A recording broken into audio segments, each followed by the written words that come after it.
নমস্কার প্রিয় দর্শক বন্ধুরা, রিতাস কিচেনে অনেক অনেক স্বাগত জানিয়ে আজকের রেসিপি নিয়ে চলে আসলাম।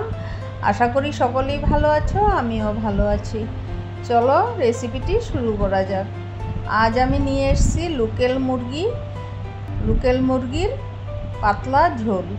রেসিপিটি ভালো লাগলে লাইক, কমেন্ট এবং সাবস্ক্রাইব করে আমার পাশে থাকার অনুরোধ রইল। প্রথমে আমি মাংসগুলো খুব ভালোভাবে ধুয়ে নিয়েছি।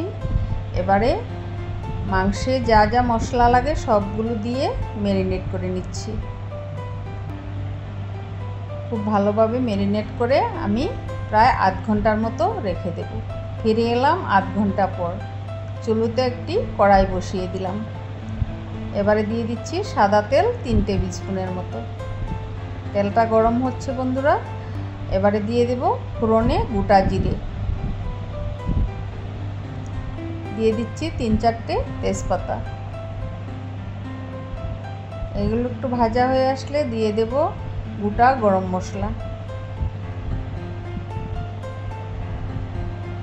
এবারে দিয়ে দিচ্ছি কুচিয়ে রাখা পেঁয়াজ। এবার পেঁয়াজগুলো গোল্ডেন ব্রাউন করে ভেজে নেব। দেখো বন্ধুরা, পেঁয়াজগুলো ভাজা হয়ে গিয়েছে। এদিকে আমি মাংসের ঢাকনাটা সরিয়ে দিলাম। দিয়ে দিচ্ছি 3-4 টুকরো আলু, দিয়ে দিচ্ছি 6 টুকরো আলু। আমরা 3 জন মানুষ 2 বেলা খাবো, তার জন্য 6 টুকরো আলু দিয়েছি। আলু ছাড়া মাংস খেতে ভালো লাগে না। পাতলা ঝোল হলে একটু আলু হলে খেতে দারুণ হয়। এবার ম্যারিনেট করা মাংসটা কড়াইতে দিয়ে দিলাম। দিয়ে দিচ্ছি মাংসের বাটি ধোয়া জলটাও। এবার একটু নেড়ে চেড়ে কষিয়ে নিয়ে আমি ঢেকে দেব। আমি প্রায় 40 মিনিটের মতো মাংসটা ঢেকে রেখে দিয়েছিলাম। বন্ধুরা, লোকেল মুরগি তাই একটু সময় বেশি করে লাগবে। দেখো বন্ধুরা, মাংস থেকে তেমন জল বেরোয়নি। এটা পোলট্রি মুরগি হলে জলে কড়া ভর্তি হয়ে যেত। একদম শুকনো শুকনো হয়ে আছে।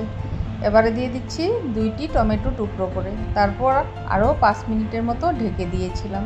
বন্ধুরা, আলুগুলো সেদ্ধ হয়ে গিয়েছে, মাংসটাও সেদ্ধ হয়ে গিয়েছে। এখন আমি দিয়ে দিচ্ছি জিরে আর সামান্য একটু মৌরি বাটা। এই সময়ে জিরে বাটাটা দিয়ে ঝোলটা দিলে মাংসর তরকারিটা অপূর্ব হয় খেতে বন্ধুরা। এবারে দিয়ে দিচ্ছি ঈষৎ উষ্ণ জল। একটু পাতলা করেই তরকারিটা রান্না করব। দেখো টকবক করে ফুটছে। এবারে গরম মশলা দিয়ে নামিয়ে নেব। ফিরে আসবো নতুন নতুন রেসিপির সাথে। সবাই ভালো থেকো, সুস্থ থেকো, আর আমাকে একটু সাপোর্ট করো, আমার পাশে থেকো। ধন্যবাদ।